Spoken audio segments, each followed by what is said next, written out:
Bryan Smith here, and welcome to the DreamPath Podcast, where I try to get inside the heads of talented creatives from all over the world. My goal is to demystify and humanize the creative process and make it accessible to everyone. Now let's jump in. Over the last few months, we've talked to creatives from all over the country, from all walks of life, in multiple creative spaces, including painters, filmmakers, screenwriters, and musicians. We've uncovered their creative journey into the arts through conversations that are not constrained by a stopwatch or by a set list of questions. We come at these conversations from a place of genuine curiosity. As a result, these interviews usually come in at about an hour, sometimes longer, sometimes shorter. Never rushed and always focused on letting the artist dig deep to help us understand where they came from and what it took to get where they are today. Now it's time to look back on what we've learned. See if there are any through lines, any common denominators, any lessons to glean that can help us understand how these artists found success in their industry. But before we talk about these lessons, I'd like to share a little bit about who I am and how this podcast got started. For the last 20 years, I've worked as a victims' rights attorney. My civil trial practice has taken me all over the country, and about 10 years ago, I started representing survivors of childhood sexual abuse in cases against the Catholic Church. While I never set out to become a lawyer who sues the Catholic Church, this is where my career path led me, and over time, this part of my practice started consuming more and more of my time. And although I've been a lawyer by day, I've always had dreams of becoming a professional musician or a writer or exploring other creative endeavors. I played in a few bands in high school and college, and I still play guitar and piano and write songs. And I toy around with writing screenplays as well. But as the years went by, and my law practice seemed to consume every waking hour, my dreams of doing something creative in my life seemed to be slipping away. And for the last few years, on commutes and during my spare time, I listened to a lot of podcasts. Some of my favorites were Terry Gross on Fresh Air, Ira Glass on This American Life, Mark Maron on WTF, Tim Ferriss, and Brian Koppelman on The Moment. The interviews I really connected to and enjoyed were conversations with creatives, but not short, rushed interviews. I'm talking about long-form conversation where real connections are being made, where a story is being told and being heard. Given that there wasn't a podcast out there that focused exclusively on what I was interested in hearing, I started talking to friends and family about the possibility of starting my own podcast. One of those friends happened to be best friends in high school with a film director named Raika Zaitabshi, who directed a documentary short called Period, End of Sentence. And that lovely friend of mine was gracious enough to connect me with her to be my second guest on DreamPath. Another friend was kind enough to introduce me to Hiba Jamil, the painter, who was my first guest. In September of last year, I spent a couple of days in Santa Monica with one of my best friends from high school. This friend was immensely successful and had actually retired at the age of 40 after basically taking over the world in his industry of manufacturing. Really impressive guy. And I started talking to him about the idea of starting a podcast as well, and the concept of interviewing artistic folks and talking about their journey into the arts. And this friend of mine was adamant that I had to start the podcast. In his words, he said, "Bryan, you have to do this thing, and I will listen, and I'll be your biggest fan."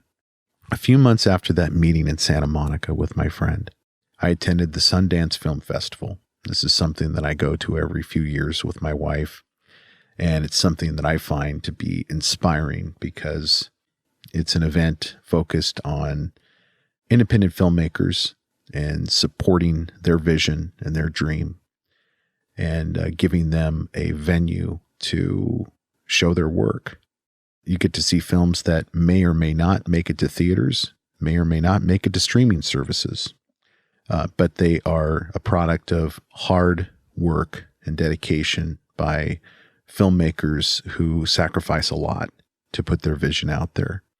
And when I was at the Sundance Festival this year, it really started to come together for me in my mind in terms of what the podcast should look like and sound like, and what types of guests we should focus on. And about this same time, I was coordinating an interview with Rika because she was actually showing her film at one of the theaters outside of Sundance during the festival. And my wife and I got a chance to see Period End of Sentence, her short film, which was nominated for an Oscar and ultimately won an Oscar for Best Documentary Short. And that once that interview got scheduled, things really started to gain momentum with the podcast. And the more people I talked to about it, the more they got excited about it. And the more they got excited, the more I got excited. It was kind of infectious. And before I knew it, I actually had interviews lined up, and I had the technology in place, and I had the vision, and I started to execute on that vision. And the first interview was Hiba Jamil. That's episode 2. Episode 1 is the intro. That led to the interview with Rika Zaytabshi. Now, Hiba's the painter from Seattle. Rika's the film director. Episodes 5 and 6 were Michael and Roger Fisher, the founding members of the rock band Heart. Episode 7 was Gerald Johnson, the bass player from the Steve Miller Band, who played with the Pointer Sisters on the song Fire, who played on The Joker with the Steve Miller Band, and really has had an amazing career in rock and roll and blues. Then we followed up with an interview with B.J. Liederman, who created the iconic NPR theme music, the theme songs that you're familiar with if you've listened to NPR at all over the last 30 or 40 years. And then we talked to Alfredo Araguin, a painter from Seattle who has paintings in the Smithsonian Museum. And he has the keys to the city of Morelia, Mexico, an honor shared only with one other person, the Pope. We talked to Greg Mariotti, an amazing film producer who actually worked in the banking industry for decades, 20 years, before switching careers and becoming a film producer, working with Cameron Crowe and producing the amazing documentary, David Crosby, Remember My Name. And then finally, Bettina Gilois, who is an Emmy-nominated screenwriter. She was nominated for an Emmy for writing the screenplay for Bessie, a docudrama about Bessie Smith, a blues singer from the 20s and 30s. She also wrote the screenplay for McFarlane USA and a lot of other great projects and some exciting stuff that she's working on currently, including a series on Muscle Shoals. Well, those are the episodes, 10 episodes, 10 guests that we've heard from since April of this year when this podcast got its start. And I'd like to talk about the lessons that we've learned from these wonderful, artistic, dedicated, passionate people, and talk about the through lines that we can glean from these episodes. And let's start with Hiba Jamil. What a deep, layered story she has to tell about how she got to America and the talent that her family saw in her at a young age and nurtured in her and cultivated in her and encouraged. She really had some lovely family members who didn't stamp out that dream when she was young, and they encouraged it, in fact. And she, even though got a degree in something other than art, I think it was biochemistry or some type of hardcore science, she really made a leap and started painting. Instead of going into working in a laboratory, working at a startup company, she started painting. And really becoming successful as a result of her dedication to the craft and painting for hours and hours and hours on end. I think there's a few books out there that talk about this concept of 10,000 hours. It takes 10,000 hours to become really good and sort of elevated and transcendent in any career or activity, whether it be sports or art or just being good at anything. And Hiba just threw herself into the craft of painting and learned the craft and learned the art, and is still learning, I think, but has really become a force in the Seattle art scene as a result of that passion. And then we heard from Rika Saitabji. She is a young film director who seems to be ahead of her time. She seems to be a prodigy, and her natural storytelling ability is just amazing for someone her age. 24, 25 years old, and she doesn't seem to have had any self-doubt throughout this process of learning how to shoot a movie, learning how to edit a movie. She just tackled it. And I think the fact that she grew up and went to school in a school district and a community that really appreciated the arts and encouraged that in their students, and actually created an environment where high school students could learn the craft of filmmaking in a very supportive environment, seems to have been pivotal for her. And so, what does that mean for young people that don't have those resources, that don't have that type of support? Well, maybe they can search out that community online. Maybe they can look for people who have that same drive and interests that they do, and seek those like-minded people out. Rika seemed to be pretty fortunate to have that type of supportive community around her, but I don't think that means she had an unfair advantage. Certainly it was helpful, but other people her age, teenagers and people in their early 20s, I think you just need to go find a community of people that have your same values and your same dreams, and be supportive of them, and they'll be supportive of you. And that's kind of the lesson that I gleaned from talking to Rika and talking about her experience at the arts classes that she attended and the film classes that she got to partake in high school. So Michael and Roger Fisher, what did we learn from those two episodes? They love each other, clearly, and have immense respect for each other. If you listen to Roger, who is obviously the musical prodigy among the two, and Michael Fisher is kind of the visionary, the businessman, the manager, the agent, the person who was the Magic Man, who Hart wrote a song about called Magic Man. He was that influential in terms of the band's trajectory back in the early and mid 70s.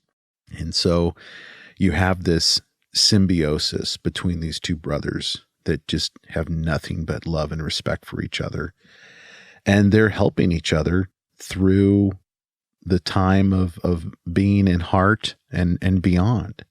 And their time with Hart ends kind of suddenly because of some issues that Roger had with Nancy Wilson. Roger gets kicked out of the band, and Michael leaves, even though he had a relationship with Ann, leaves the band as well shortly after that. And they stick together, and they make music together, with Michael continuing to be the visionary and Roger continuing to be part of that vision and a visionary himself, but carrying the load in terms of the musical talent. And they're still making music today. And I saw them, at the Edmonds Performance Center in Edmonds, Washington, for Roger's show, where he was playing with the School of Rock kids.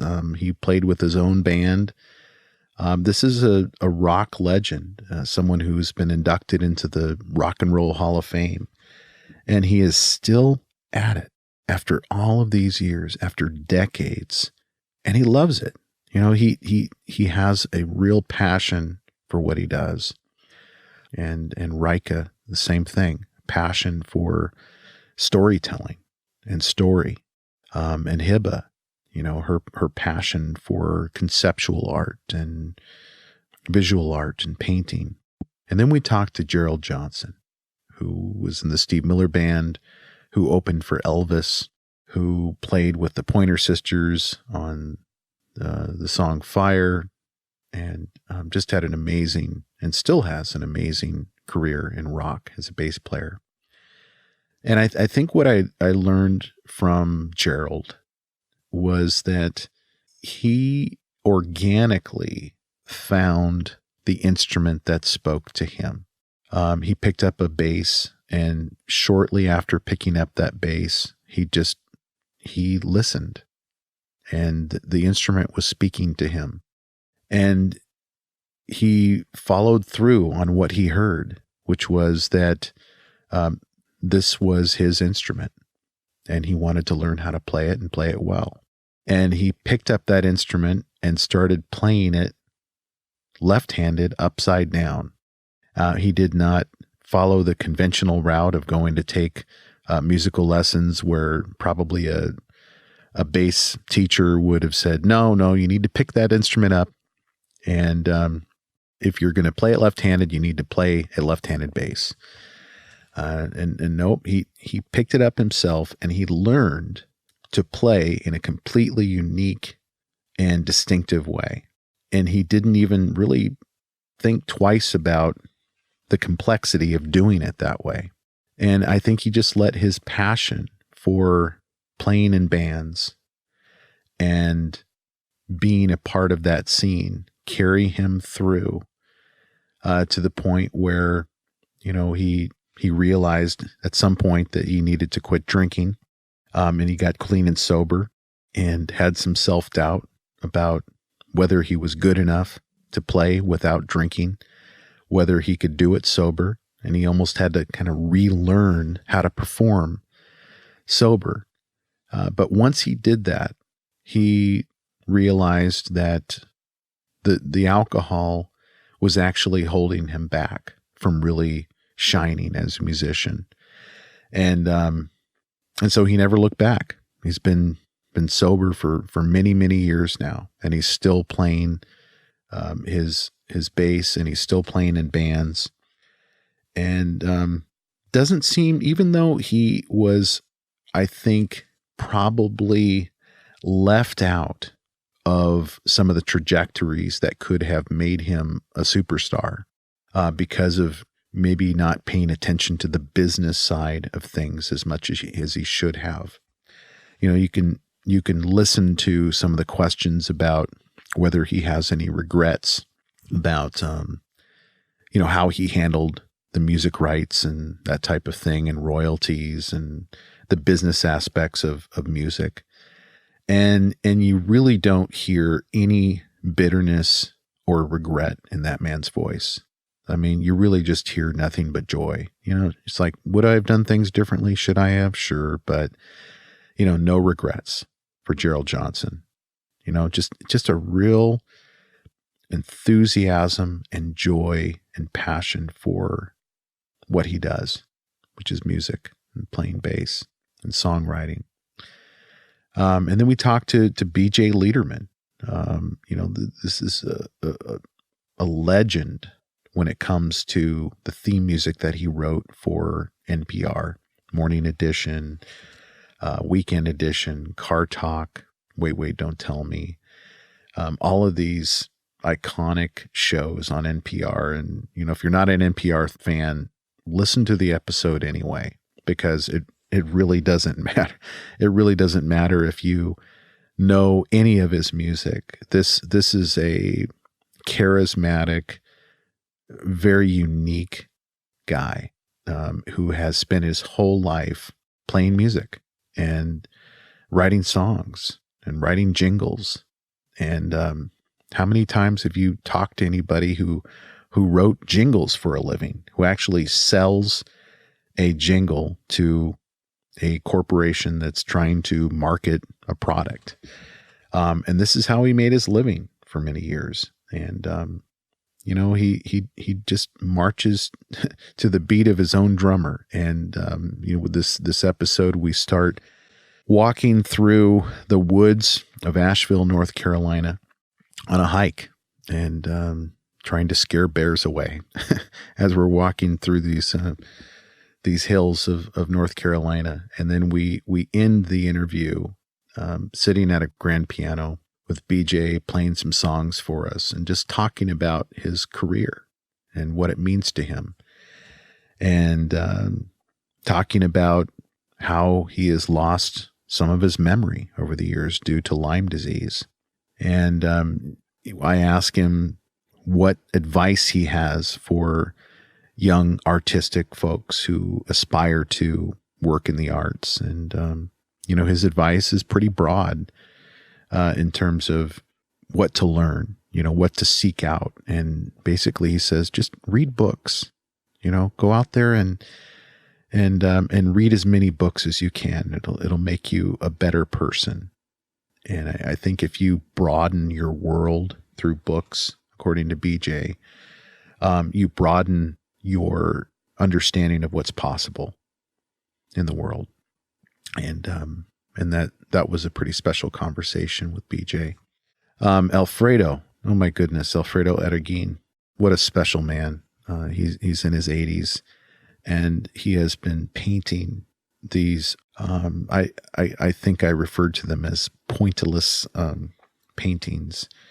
I don't think that's really an accurate description, and I'm not well versed in the art world and painting to be able to describe them and do them justice. But go online and check out his work at alfredoarreguin.com and Google him and just see what he has given to the world, the gifts that he has given to the world and to the Smithsonian, and how he has been recognized by his colleagues and peers and by the city of Morelia, where he was born, for his gifts.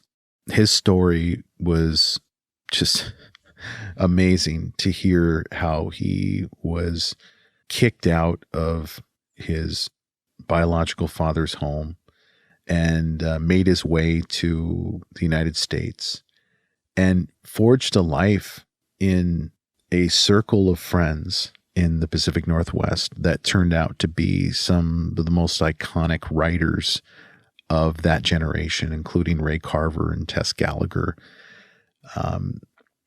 He just found a posse, a community of people in Seattle that all seemed to be incredibly successful, and they all seemed to inspire each other to achieve greatness in their field, whatever that field was. And they all supported each other.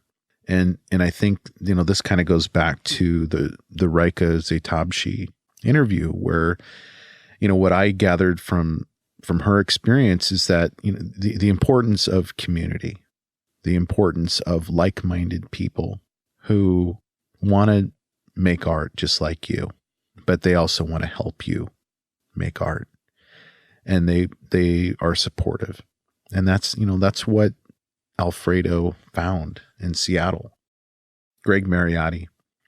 Greg was a banker for 20 years.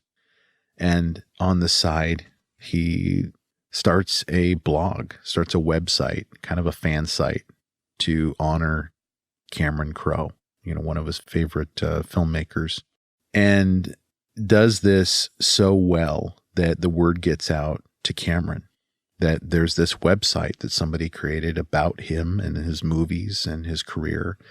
And so Cameron reaches out to Greg, and this relationship is formed. And over time, that relationship gets closer and stronger to the point where Cameron actually trusts Greg to bring him on board at his film company, Vinyl Films. And then Greg is faced with a crossroads in his life. He's offered a job to work in the film industry, which is something that he would love to do. But that means he has to leave banking. He has to leave the security of that career, something he knows how to do well and knows how to make money at, and then jump to a completely different career with a lot of uncertainty. And he did it. And look where he's at. He's 4 years into it, and he has put out a documentary, which I was fortunate to see at the Seattle International Film Festival, called David Crosby, Remember My Name. This is a very special film. And the vulnerability that it portrays in a rock star like David Crosby in the sunset of his life is just something that is stunning to see on film. And I highly recommend that you see it. But, what I learned from Greg's talk and his story and his journey is that it is never too late to chase your dreams, to follow your passion. And that's probably the most inspiring message a guy like me can hear. Out of all 10 interviews, even though they were all wonderful, the interview with Greg, for me, I connected with, I think, the most because of that lesson, which is chase your passion. Go out there and do what you want to do, but also keep your ear to the ground and be on the lookout for opportunities. Listen, observe, and be ready to seize opportunities. Bettina Gillois. What did we learn talking to Bettina? Well, Bettina is one of the hardest working screenwriters in Hollywood. I'm convinced of it. She is constantly focused on either writing the next project or teaching students at Chapman University about story logic and screenwriting and television writing. And she is a perfectionist. She told us that it is important that you submit something that you're proud of, that is good or excellent, that if you submit something just because you finished it and you're just glad to be done, but it's mediocre or average, that mediocre or average work product will define you in the industry. You won't make it very long if you turn in scripts like that. And she talked about the story logic of chasing something too hard, because if you chase something, the story logic of chasing something is that it will run away. And if you run away from something, the story logic is that it will chase you. And it's that type of understanding of the universal human story that allows her to tell other people's stories and put them on screen so well in a dramatic way. We talked about dialogue and the importance of making sure that dialogue in movies is not necessarily realistic, because realistic dialogue is boring. We talked about the importance of writing interesting dialogue, and even if that means that it's not going to sound realistic. And we look to the examples of like David Mamet or Aaron Sorkin for dialogue that clearly is not the way normal people talk. But the way normal people talk, according to Bettina, and I agree with her after hearing this point, can be boring. And that's the last thing you want to do as a screenwriter or a filmmaker. You want to captivate your audience and keep them engaged. And, Bettina, that conversation with Bettina was a lot of fun, because she's just a natural storyteller, and you can tell that she's immensely talented at so many things in life, but she chose filmmaking and screenwriting to be her primary artistic outlet. And even though she's a musician and she's has all kinds of talents in the arts, she has really made an impact in the film industry with some great movies, including McFarlane USA and Bessie and Glory Road and this Muscle Shoals project that's going to be coming out soon, produced by Johnny Depp. What a privilege and pleasure it was to talk to Bettina. So that's my take on what we've learned so far on the DreamPath podcast.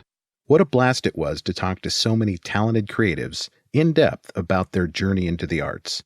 If you want to share your own takeaways from these interviews, email me at brian@dreampathpod.com. That's Brian with a Y.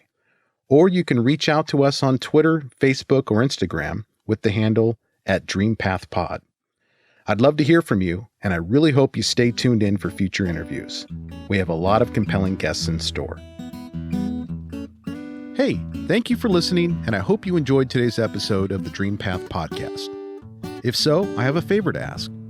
Can you go to your favorite podcast service and give me a rating and review?